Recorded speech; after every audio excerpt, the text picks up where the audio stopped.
Evet, oradadır. 146 metre, 300 metre mesafede. Kürsü burası cümertəli evdir, qiymətli çox münasib. Bax, uzun həyətə var, 3 dənə maşın da burada salıb. Buradan arxa tərəfdən fırlanmaq olur, patlamaq olur. Arxadan patlamaq olur. Qaz sürüşü, hamısı qoşulur. Arxa tərəfdir. Hər tərəfdən məsafədir. Bu tərəfdən də bax, hər tərəfdən fırlanmaq olur evin. Qıqcalıdır. 2 sotdan artıqdır. 5 otaqda. Həmin evdir. İlk manzaradır, ev bax, görürsünüz.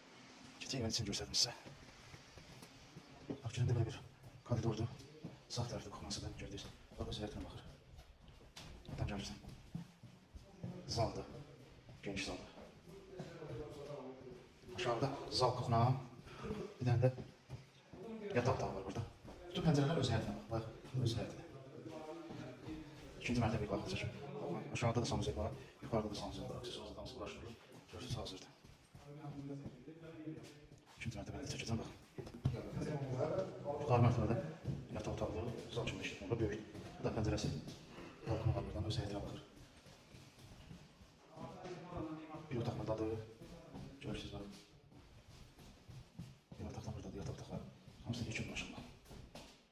Qiymət də münasibdir. Burada da sanuzel. Pləkan. Aşağıda da burada da eyni yerdə pləkan şey var. Sanuzel qiymət də 85 min.